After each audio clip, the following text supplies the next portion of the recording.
Welcome, everyone, to Stay Curious. I'm your host, Mark Marquette. I'm so glad you're with us today from our studios inside the American Space Museum in downtown Titusville, Florida. We are literally 10 miles away from where it all happened in our American space program more than 60 years ago. And we're so proud to be one of the front runners of saving that legacy in so many ways, not just our artifacts in the museum, but our programs on Stay Curious and our outreach on Facebook and other social media channels. So glad that you're with this special program today. My co-producer Marty Winkle and I were just talking a little bit ago that we've done this program 5 years now, a Plutopalooza. Going to talk about the planet Pluto here in just a second. And the reason why will become apparent. But this is a July 14th and 15th that I'll never forget in my life as a young astronomer and then an older astronomer. But Marty, we were talking about, we weren't talking about it, but we're talking about it right now, is 5 years ago. We were all entrenched in that pandemic, the COVID-19 virus spreading its way around the globe. Incredibly, we didn't think something like that could happen. I didn't think moon germs could do something to us like that, but then look at what happened here on Earth. So that's why we quarantined our Apollo astronauts. And we all were indeed in quarantine 5 years ago. I know you don't like to think about it, but we were limited to where we could go. And really, it was kind of a scary what was going to go happen with this COVID pandemic. Would the vaccine, work and would the side effects of COVID and so forth be lingering with us? So, but out of the midst come our program, Stay Curious. And one of the early shows I remember doing and having a lot of fun with was about today's date in space history. So I know you're going to enjoy it. But first, I want to give a little public relations that this Saturday, we're going to have from 1 to 4 a live YouTube broadcast of our celebration of 50 years of peace in Earth orbit with the Apollo-Soyuz test project happening 50 years ago, in the historic handshake between Alexei Leonov and General Tom Stafford, something that has solidified America's and Russia in space for more than 50 years, and yet we can't get along so well on the Earth's surface. So we have Steve Agid is going to do an ASTP retrospect with us at 1 o'clock. Steve, an educator at Kennedy Space Center Visitors Complex. And at 2 o'clock, Mr. Jay Honeycutt, former Kennedy Space Center director, and we'll talk about his role as a simulations manager at Johnson Space Center. And John Tribe is a hypergolics expert. And John, a great friend of the museum, a British Apollo era and then shuttle era engineer. John will talk about those fuels that leaked on the re-entry and almost killed the 3 occupants of our Apollo command module, Vance Brand, Deke Slayton, and of course Commander Tom Stafford. So John very involved in that little known chapter of space history. So it'll be on YouTube, fingers crossed, and limited seatings at the American Space Museum. And if you're local, just our $10 entrance and maybe a donation for our renovation of our space shop would be in order. So hope that you can join us for that either way, but it'll be on YouTube for you to enjoy anytime. Well, today's show, a Plutopalooza festival, where we're going to talk about Pluto as a planet. And of course, it's a dwarf planet, but not to me, because I met this wonderful man, Clyde Tombaugh, there on the left, and was inspired to look at the stars because of a man named Percival Lowell and his passion for the planet Mars and the canals of Mars. So Pluto, looked at as the other planets, is kind of an outcast planet. We kicked it out of the planet fraternity in 2016. Why? Well, because it was actually very small and fit more like a class of dwarf planets they created that are crossed between an asteroid and a comet in the nearly 400 below zero environs of our outer solar system. So Strap it on. Plutopalooza, NASA's New Horizons mission to Pluto, was taking place 10 years ago today when it passed by. But I'm here to share with you today that 2 summers of my life, 50 years apart, were where was waiting in anxious anticipation about what new discoveries were to be made by NASA about 2 of my favorite subjects, the planet Mars and the planet Pluto. And what happened 50 years ago, in the case of the Mariner 4 passed by of Mars, and what happened 10 years ago with the pass by of Pluto, rocked the astronomical community to the core. It really did. The discoveries were something else. But let me take you back with me on a journey as we look at the summer of 1965, 60 years ago. I said 50. We look at the summer of 1965 and 2015 as monumental in my life. The 60 years ago, what we knew about the solar system was so primitive. Nobody had any close-up pictures of any of the planets past any of them. We knew what the moon looked up close up in 1965 thanks to the Ranger spacecraft crashing into it, but we haven't even landed a surveyor spacecraft on the moon yet. What actually Jupiter, Mars, Saturn, Uranus, Neptune, Mercury, Venus looked like were from backyard telescopes and telescopes on the highest mountains of the Earth. So when Mariner 4 went by Mars on July 15th, 1965, my story is quite a unique one. And I'm setting that up because I'll tell you the story when I get to the Mariner part of our show here. But I'm a doting teenager, all right, in 1965, crazy about telescopes and stargazing, and I was a morning paper boy, Marty. And this was the summer when NASA would finally see what the surface of Mars looked like. And I felt like I had a front row seat because I was going to rip that paper open and remember it distinctly of seeing what was now to be Mars history on that day after the pass of Mariner 4 that flew by Mars. 10 years ago, I felt the same way about waiting to see Pluto up close, all right? Pluto was still a planet. It took 10 years for the New Horizons spacecraft to leave Kennedy, Cape Canaveral, and pass by in a brief encounter with Pluto, and we'll relive all that. 2 billion miles across the solar system to show us what did Pluto look like. In my green screen is one of the most incredible photos ever taken in the history of space. It shows Pluto with a layer of atmosphere, all right, and mountains of nitrogen slush and river, a lake of virtual nitrogen slush and so forth there in almost 400 degrees below zero Fahrenheit temperatures there. So incredibly interesting and fascinating planet that we thought was just going to be a frozen ball cratered with asteroids and comets that hit it. No, very few craters, a dynamic world. That's why I still consider it a planet, because it is beyond and maybe the other objects we're going to find in the solar system deep in past Pluto will be dynamic just as well. So let me hit the go here, there, and getting cranked up here. Marty's got waving a question at me. Yeah, I think you just answered JB Jubilee's question. Was asking Mark, what makes Pluto your favorite planet? Right. Well, thank you very much. We'll curtail any real questions here, as I kind of got a program to go through here that I'll answer most of your questions by at some point in time.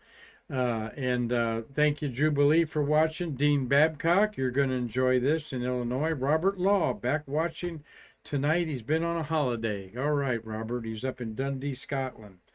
And Steve Jocum's watching today, joining all of his Stay Curious friends here, as is Carlton Bailey, Ilana Adahakari in South Africa, Mitch Rothman's up in West Colorado. John the Beagle Dad says hi from Fort Myers. Thank you, John. And Mars is sort of my favorite planet, Pluto next, and I know a lot about the moon. Those are three things I don't need any notes to talk about ever, and Marty knows that.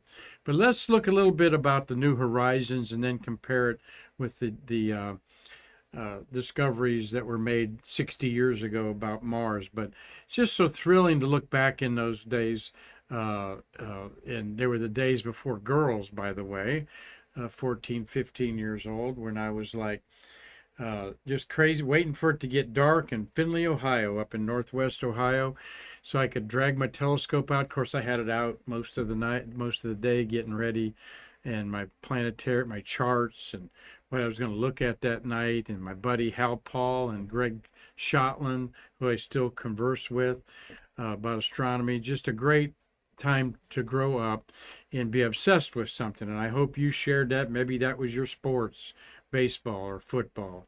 But nothing, you can't, there's no amateur biologist, Marty.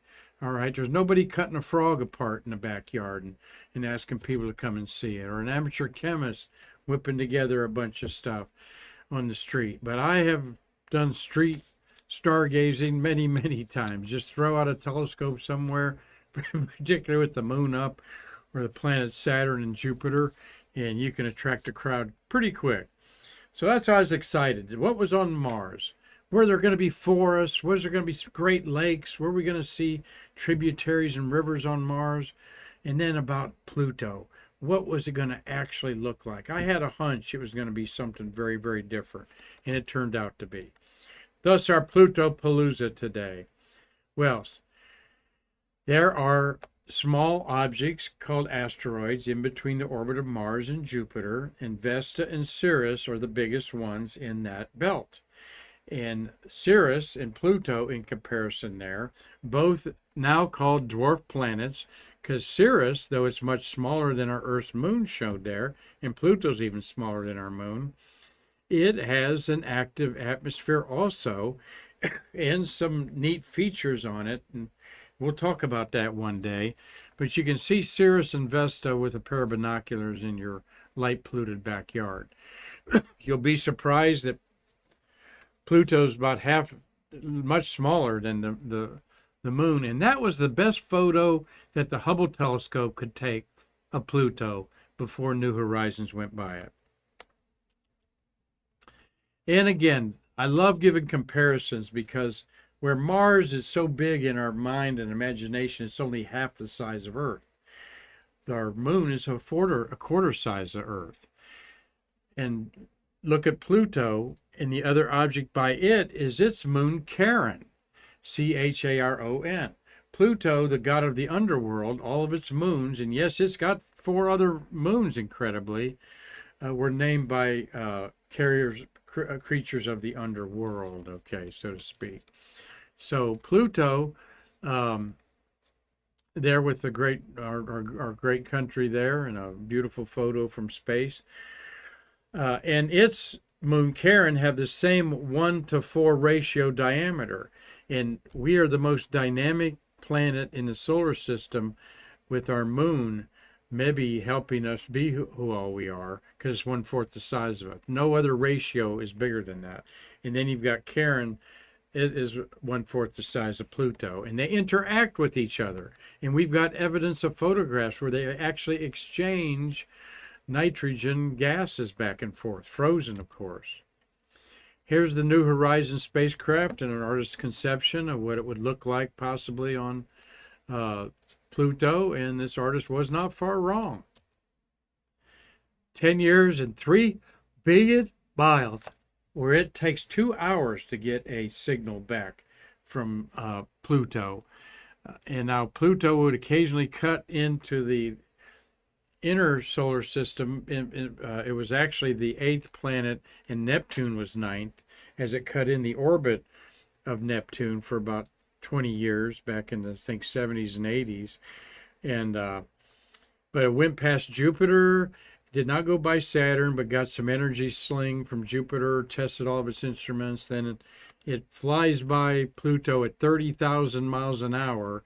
And when the red trajectory shows New Horizons going through the plane of the Pluto system, where they were aligned like a bullseye, okay? And there you see Pluto. It encountered Moon Charon before Pluto. About 10 minutes later, it was by Pluto. Just incredible, the speed that this went, as well as how dim it is out there.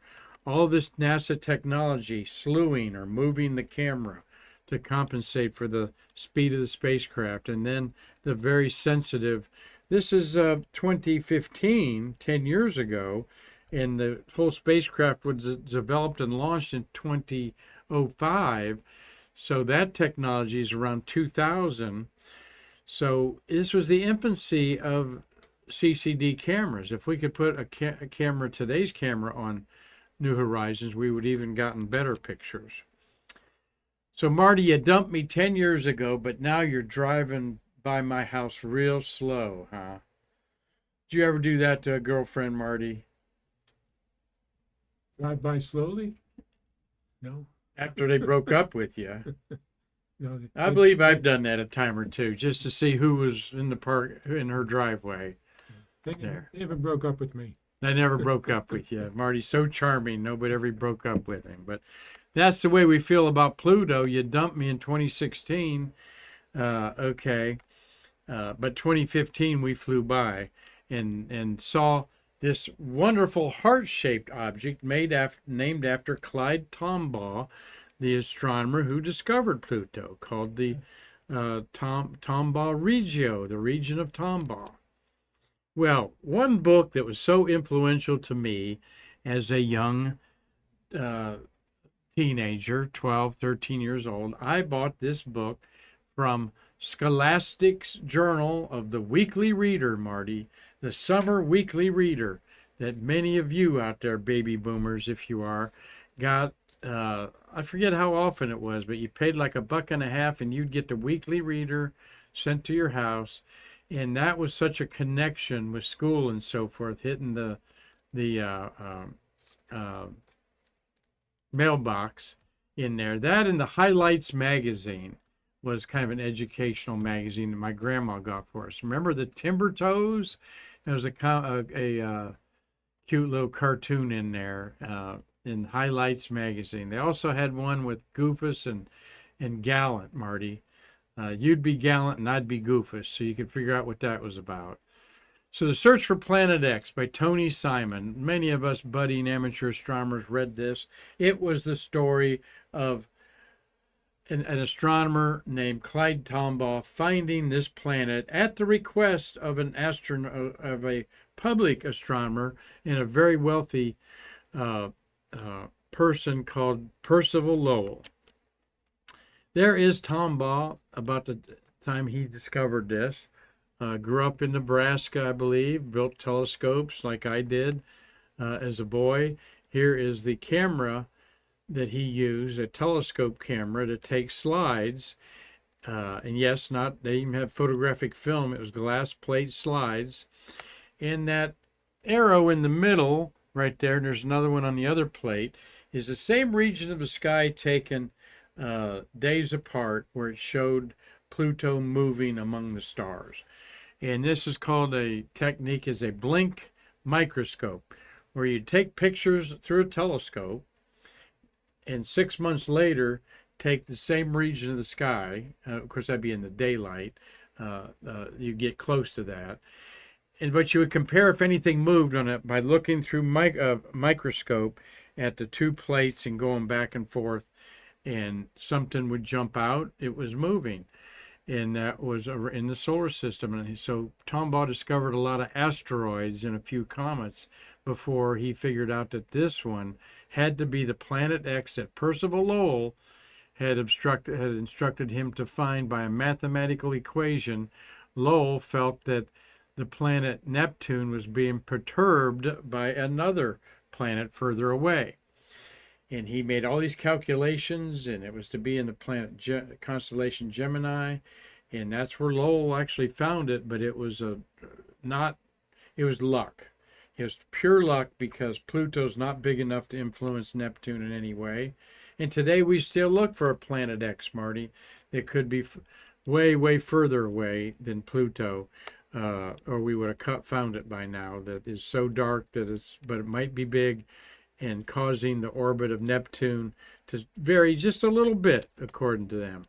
This is the telescope, according to them being astronomers. This is the telescope used at the Lowell Observatory, very famous up in Flagstaff, Arizona. So who was this Percival Lowell? We'll get to him in just a second. The 9th planet discovered on edge of solar system, first found in 84 years. This is the New York Times headline, okay? This is 1930. Prohibition was still in see the headline up there, Prohibition. After 25 years of search began by the late Percival Lowell. He did not live to see this, and they thought this was huge in 1930. To discover another planet in our solar system, when we basically thought that Jupiter had 9 moons, Saturn 7. Now we know that Jupiter's got about 75 and Saturn about 75 moons, counting small ones. But there's Pluto, there's Clyde Tombaugh, on a poster that he signed, used to have it hanging up here in our studio, that he signed years ago when he was doing kind of a tour in when they launched the New Horizons. But I met him before they demoted Pluto to a dwarf planet. And that was a decision made by the International Astronomical Union that felt other objects were being discovered, like Pluto. And so, and I'll show you a few of those objects here in a minute. I think I got a couple of them here. That they are called, now they're all called dwarf planets. And I thought I had a slide of those. Maybe maybe later on here, but I didn't throw that in. But you've got Sedna, Quoar, a couple other dwarf planets that are the size and similar properties of what telescopes on Earth could figure out were Pluto. So Clyde Tombaugh, rest in peace. He was a very active astronomer to the end. Lived in Albuquerque, New Mexico, and that's when I met him a couple times, and a very smart man. He also invented the optical systems to track rockets being launched out at Edwards Air Force Base and such. So the headline in the New York Times 2010 showed breathe on Earth 60% nitrogen, just less than 30% or 70% nitrogen, I mean, less than 30% oxygen, but oxygen's the magic elixir. And then 50 years later, after first Mars photos transmitted Mariner signals indicate the planet lacks a liquid core like Earth's, didn't have a magnetic field, covered with craters. This is one of the first pictures of it on the right as a paperboy that I delivered out in 1965 and was hoping that we would see on Mars really lakes, forest maybe, a hint of, and the resolution of the camera was such that it would be, but saw nothing but what looked like the moon. Well, that was disappointing growing up with canals. Chesley Bonestell's classic Canals on Mars photo. If you grew up in the 50s and 60s, Martians were coming to us in all ways of fiction and so forth. Great books and so big in our minds, the Mars is. Edgar Rice Burroughs' whole series of books and about Mars. Ray Bradbury, of course, great science fiction writer. The War of the Worlds, H.G. Wells. All of this inspired a man named Percival Lowell to build a telescope and put it in Arizona where the skies were great. And there's Percival right there. He was what you call a blue blood in the late 1800s, an aristocrat. And he'd read the 1870s or something is when H.G. Wells' War of the Worlds came out. His sister was Amy Powell, a famous poet. His parents, very wealthy in the Boston area. And he actually became the first ambassador for America to Korea, learned Korean, and wrote the Korean Doctrine of Independence, patterned after the American Declaration of Independence. So, but he loved telescopes, and he could afford the biggest telescope of its kind, a refractor, and put it out in a 28-inch refractor, a Clark refractor, very substantial telescope in its day. And he would do observing behind it. There's a famous picture of Percival Lowell. The chair and the whole seat would move up and down to the telescope. And of course, this is a daytime photograph. You want to do it in the dark as much as you can, of course. But he was obsessed and wrote down what he saw in his drawings, and the world became mesmerized as he became kind of the Carl Sagan of the 70s, or Neil deGrasse Tyson now of the 2000s, and Bill Nye the Science Guy popularizing astronomy. This is what Percival Lowell did, all right, in his releases of amazing, seeing all these canals connecting these land masses of Mars. Now they knew that these open areas were not water. They knew they were deserts because telescopes from Earth can detect that with some instrumentation. But Lowell kept seeing canals crossing around there, just like H.G. Wells' book, From a Dying Civilization, he theorized, and they need our help. And they were signaling to us. Now, but over my head is, of course, Lowell's globe of Mars in comparison with a recent photo of Mars taken by one of the orbiters. And you see that triangular shape is called Syrtis Major. And Sinus Sabuus is the little arm coming out there. Isn't that cool how that arm comes out there? But he saw all kinds of oases and so forth. The curve at the top, called Hellas in the globe here, is actually the lowest spot on Mars. And Mars has polar caps, and there's a beautiful polar cap of it up there. We couldn't see the delineation around the edges. Lowell wrote about 4 books. His first one, Mars, then Mars and Its Canals, then Mars is the Abode of Life, and then The Evolution of Worlds. These were bestsellers in 1902 through 1910. Very popular. Every bestsellers on the New York Times bestseller list. All right. Each one of these volumes is probably worth $500 if you have the first edition in your hands.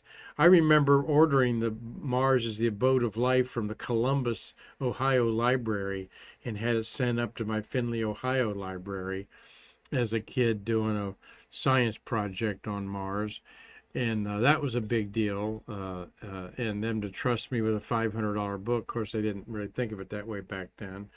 But, yep, had to sign. My mom had to sign a couple things for me just to read that book in 1965. Getting ready to see canals on Mars on the Mariner 4 photos. But that was not to be. Other astronomers saw these. A man named Schiaparelli, Italian astronomer, he was the first ones to kind of make a chart that showed canals all over Mars. He called them canali, Italian for not necessarily waterway, all right, but for ditch, kind of canali for canali is ditch in Latin, in Italian. And there you see some of the Syrtis Major, the triangular spot there. All of these are features that I know personally from looking at them over decades through my backyard telescope. And it's fun to look at them. And I've emphasized all my life, Marty, that you don't own the original. No one owns the original of Mars or the Moon or the Great Nebula of Orion or Andromeda Galaxy. How you see it, how you depict it is yours. It is a thing of nature.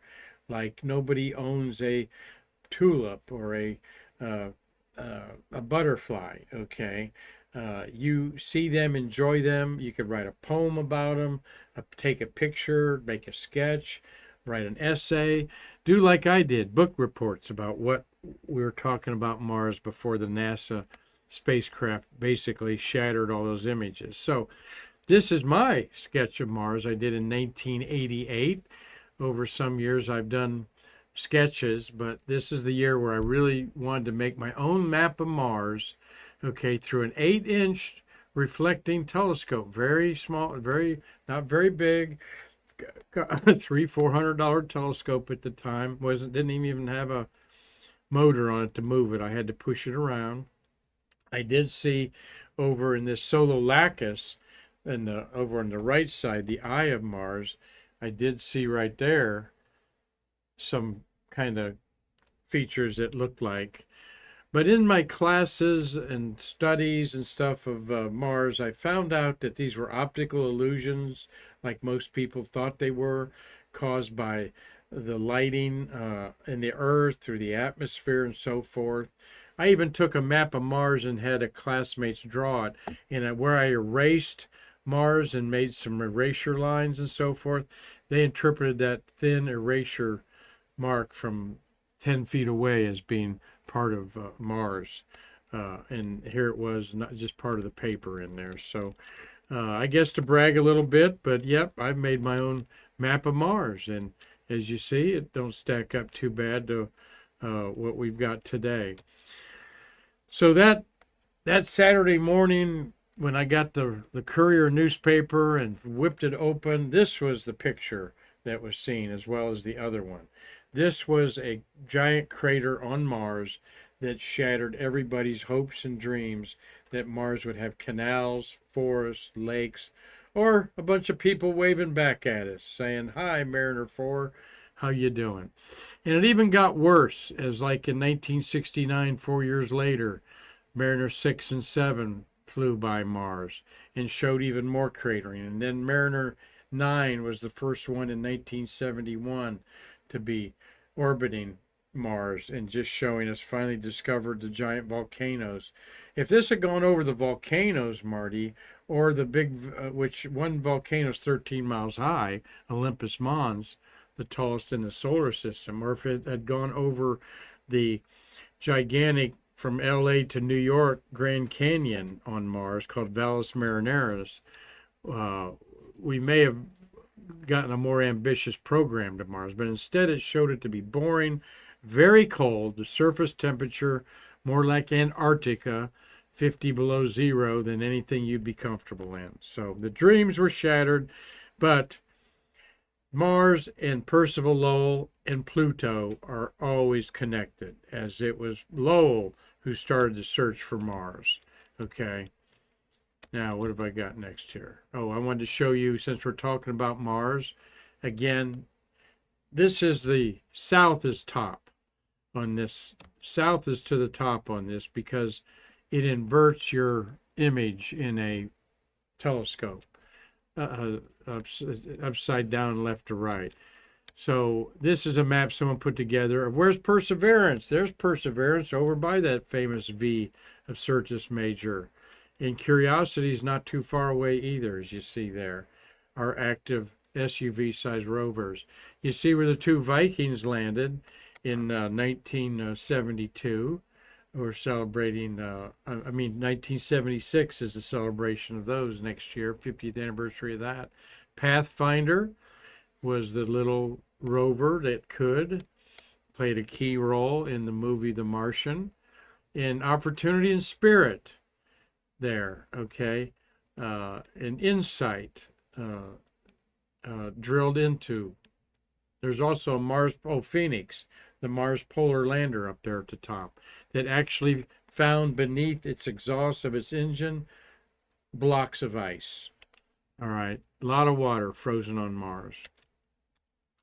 Well, and again, my sketch, to go back, I flipped it upside down to show you kind of where. It's neat to look in a telescope and say, I can know where Perseverance is, right near that V at the top over there on Syrtis Major. All right, back to the Plutopalooza. But Pluto, Mars, and Percival Lowell forever connected in space history. This is again a Hubble Space Telescope image of Pluto overexposed showing Charon, and it discovered Nix and Hydra, all right, who were two of the carriers, two of the oarsmen taking you into Hades. Again, the most powerful telescope at the time could only see Pluto in patchy pixels, all right? But we knew there were some light areas and dark areas, and that was very tantalizing. As New Horizons got closer and closer and it kept taking pictures, it kept teasing us with these light ratios called albedo, all right? Dark albedo versus a light albedo. Albedo is reflectivity of an object. Until this is the image that's now enhanced so much for the data in it. This is Pluto. There's an atmosphere to it, like we showed in our green screen back here. All right. What they conjecture after 10 years later, this blue up here could be clouds over part of it. You don't see many craters, Marty. And this is so incredible where Pluto is in the Kuiper belt. This is another asteroid belt of debris, but instead of rocky bodies, it's a lot of frozen bodies like Pluto. And it's a lot of 400 below zero type of temperatures that is the norm in outer space. We like 72 degrees Fahrenheit, 68 to 72, most of us, that's perfect. Well, in a perfect universe, it's about 20 below zero is where that would be in a comfort level. So this is cold, but not most of the solar system in the universe is cold. So when things get heated up to 80 degrees, 90 degrees, 100 degrees, like our summertime, that's very unusual in our solar system, unless you're a close planet.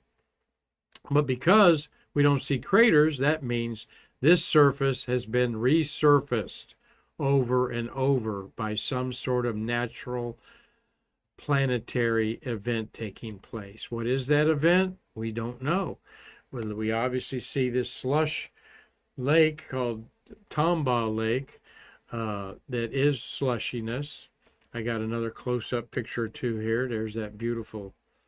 We couldn't believe it. Well, we didn't think Pluto would have an atmosphere, but look at the layers of that atmosphere. Very thin, of course, but it's still there. We've got polyagonal cells. We've got nitrogen ice flow. Excuse me. We've got nitrogen ice flow all over in one of these lakes called Sputnik Lake. This is 20 miles. You're looking at about a 100-mile area here, Marty. And you've got one crater up there that got filled in, another one over there, an outline of a crater up by the nitrogen flow. But they flew that this is actual floating like a slushy. All right, dynamic. And they got up closer to some of these cells, and they're like a patchwork. Really interesting what causes that. Scientists can figure it out, though.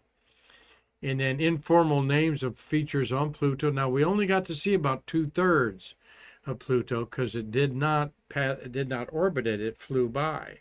But it flew by at an angle and kind of did a left turn a little bit. So we saw a little more than half of it. But all of this is big science. Still, 10 years after we flew by Pluto.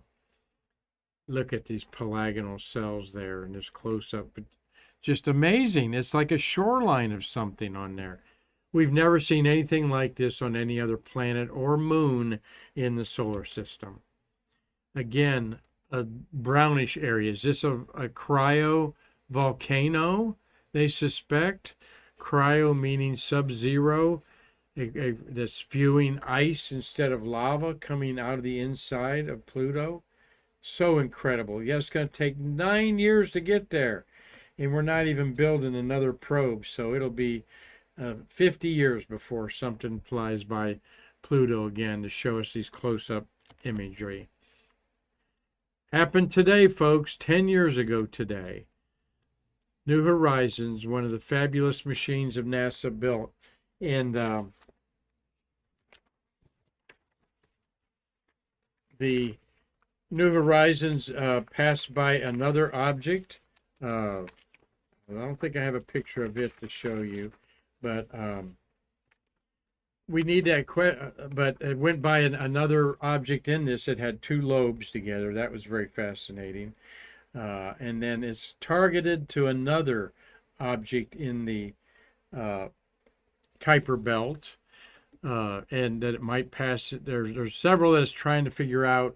A little bit of a correction with what's left of the fuel on board, and it can go to one or two other objects, but it's expected to live well into the 2050s, and could still give us some surprises.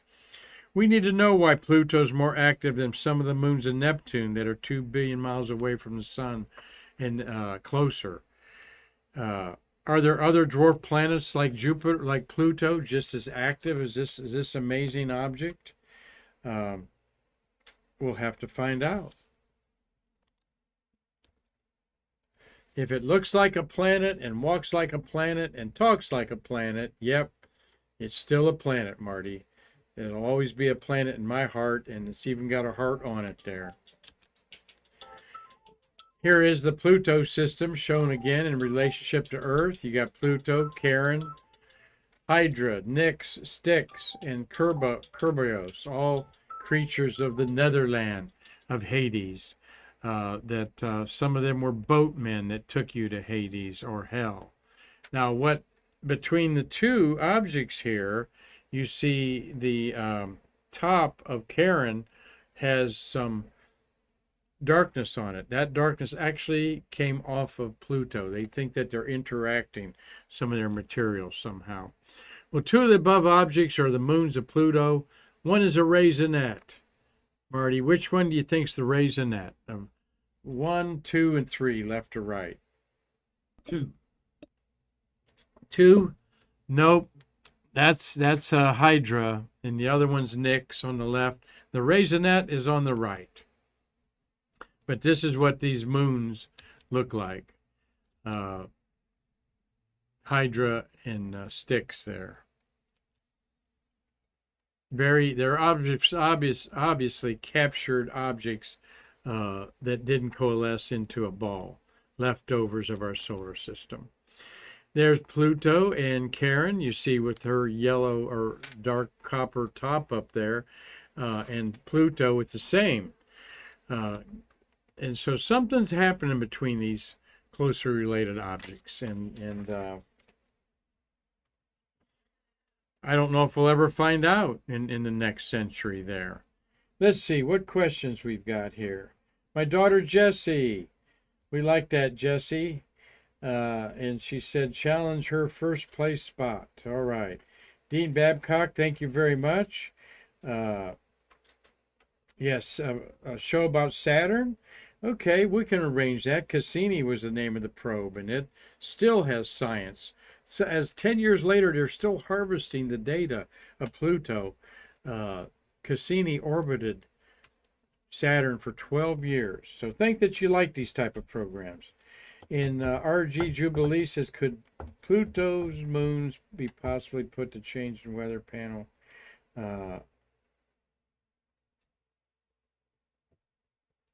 Well, I don't know if they could. I don't think they're going to do that. Pluto's moons are small, and they're very, except for Charon, and I'm telling you how they interact with you there, Jubilee. So thanks for your comment and question there. Gary Gerald, great to see you today, my friend. And seeing what Jessie's got going there, my daughter. Like, subscribe, and so forth. Thank you, Jessie. Hi, McKinley. Hi, Macy. My grandbaby's watching today up there in Tennessee. As New Horizons turned around to say goodbye to Pluto, it eclipsed the sun, and this was a exposure of maybe a minute or so to get that is the globe of Pluto with the atmosphere around it. Isn't that beautiful, Marty? And just so amazing on there. But there's some people out there that are naysayers about is Pluto a planet or not. And Bill Nye, the science guy, and Neil deGrasse Tyson They want to keep it a dwarf planet, and I respect that, but they're almost obnoxious about it, okay? So I don't want to say Pluto's a planet around them, I guarantee it. Free Pluto, equal gravity for all planets on this Plutopalooza. Glad that you all enjoyed it today. And never forget Pluto, okay? It was truly a planet from 1930 to 2006. I guess it wasn't a planet before we discovered it, Marty, but it's a planet that now that after we, it's been orbiting it takes 236 years for Pluto to make one orbit around the sun, all right? So it being discovered 95 years ago, it's done about a little over 1/3 of its distance orbit around the sun. So fun to talk about it, fun to get in a debate about it. It's a good reason it's called a dwarf planet, but there was no need to. They should have kept it grandfathered in as a planet because people love it. And after all, one of our favorite dogs of Disney, Pluto, is named after it. I didn't throw that slide in here. So, Marty, thank you for our 5th year of having a Plutopalooza here on the American Space Museum.